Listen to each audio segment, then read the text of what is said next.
ये सर एक तो केस के हवाले से बता दें और फिर बाकी आगे। बिस्मिल्लाहिर्रहमानिर्रहीम। आज इस्लामाबाद हाई कोर्ट में 26 नवंबर के साने डी चौक के बाद जो FIR इस्लामाबाद और पंजाब की पुलिस ने दर्ज किए हैं, इस हवाले से मैंने रिट दायर की थी कि जी मुझे मालूमात दी जाए। तो आज पता चला 15 FIRों की फहरिस्त पेश की है, जिसमें जो है 2 FIR ऐसे हैं जो PDSP ने अदालत आलिया को बताया कि वो सील है, यानी कि मतलब ये उनकी नकूल नहीं दिए जा सकते।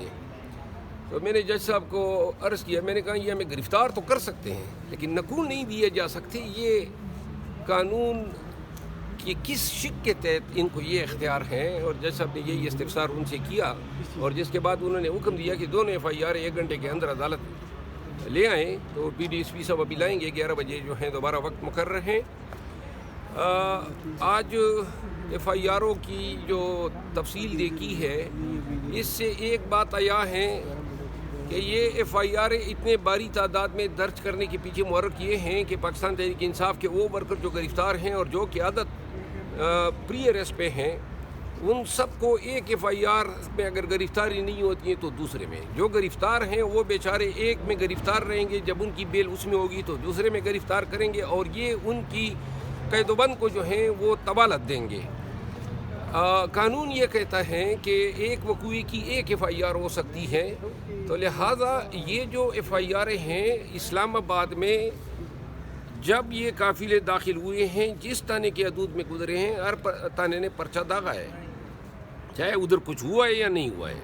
और जिन थाने के हदूद में नहीं गुजरे हैं उन्होंने भी अपना हिस्सा डाल दिया है, उन्होंने पर्चे डाले हैं। अब कानून ये कहता है कि एक बंदा इस्लामाबाद से अगवा होता है लकी मरवत, तो ये जितने भी दरमियान में थाने और अजला आते हैं ये अगवा एक फेल हैं, इसका एक पर्चा दर्ज होगा।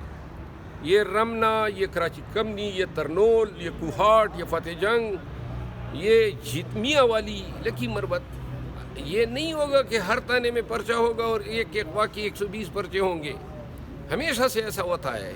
इस्लामाबाद में काफ़िले दाखिल हुए, वहाँ फायरिंग हुई, फायरिंग का सिलसिला, शेलिंग का सिलसिला जारी रहा और डी चौक पे मंथज हुआ। तो डी चौक में जो है आपने हमें गोलियां मार दी, तो लिहाजा ज़्यादा से ज़्यादा अगर आपने FIR करनी भी थी तो वो डी चौक यानी थाना कोहिसार के हदूद की बनती थी। आपने हर थाने में पर्चा कर दिया।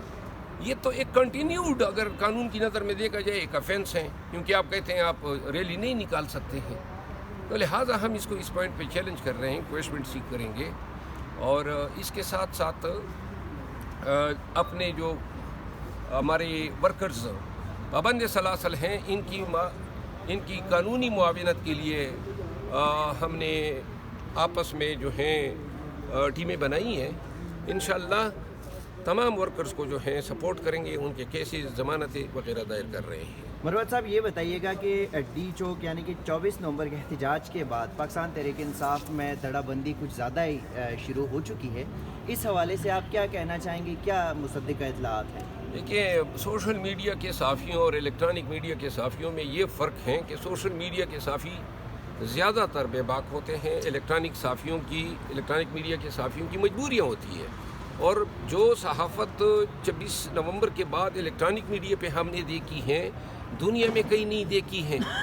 यानी सीनियर साफ़ी जो हैं इस कत्ल आम को मशकूक बना रहे हैं, बजाय इसके कि वो आवाज़ बनते कौम की और ये पुकार होती कि गोली क्यों चलाई, पाकिस्तानियों की लाशें क्यों गिराई, कौन सा डी चौक जो हैं वो वहाँ पे ये कोई ख़िलाफ़ काबा की चौकीदारी कर रहे थे और उसके डिसिक्रेशन का कोई इनको अंदेशा था, जो इन्होंने जनाब पाकिस्तानियों पे गोली चला दी और निहत्ते लोगों पे लाखों की तादाद में लोग आए। ये इल्ज़ाम नहीं है कि कहीं पे जो है लूट मार हुई, बैंक हैं वहाँ पे, कमर्शियल मार्केटें हैं, दुकानात हैं, कोई एक पता तक जो है उसके चोरी का कोई इल्ज़ाम नहीं लगा।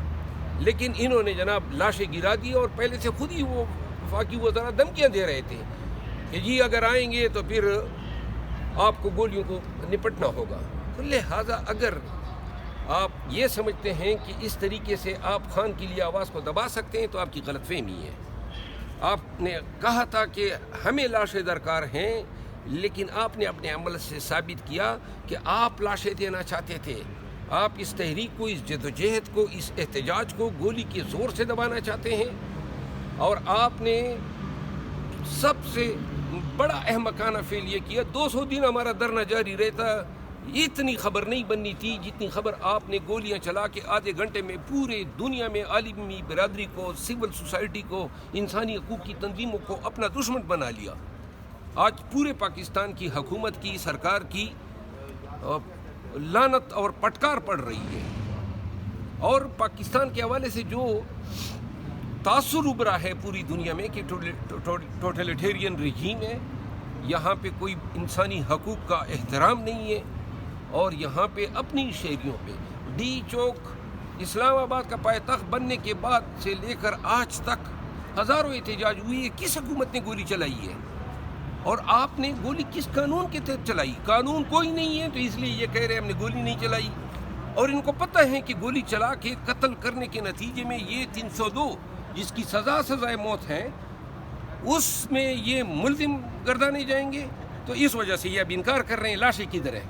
لاشیں جو ہیں وہ ان کی تو تدفین کر دی ہیں، اور جو لاشیں ابھی آپ بیچ رہے ہیں، کل لکی مروت میں، پرسوں لکی مروت میں عمر حیات نامی آدمی جو ہے، جو بنو کا ورکر تھا، جو یہاں سے گمشدہ تھا، اس کی لاش لکی مروت کے تترخیل موضع سے برآمد ہوئی ہے، اور وہ تازہ لاش تھی۔ اس کا مطلب یہ ہے کہ وہ جو ہے بعد میں مارا گیا ہے، اور 107 ہمارے ورکر جو ہیں وہ گمشدہ ہیں، وہ کسی کے بچے ہیں، کسی کے سہاگ ہیں، کسی کے باپ ہیں۔ اتنا بھی رحم نہیں ہے، کیوں کر مار رہے ہیں ہم کوئی دہشت گرد ہیں؟ آپ کیوں ہم سے پھر آپ نے، چونکہ پشتونوں نے اس میں بڑا حصہ ڈالا، تو آپ نے پشتونوں کو نشانی عبرت بنانا شروع کیا۔ اسلام آباد کی پولیس جو ہے پشتونوں کو یرغمال بنائی بیٹھی ہے، آپ کا پشتون ہونا جرم ٹھہرا ہے۔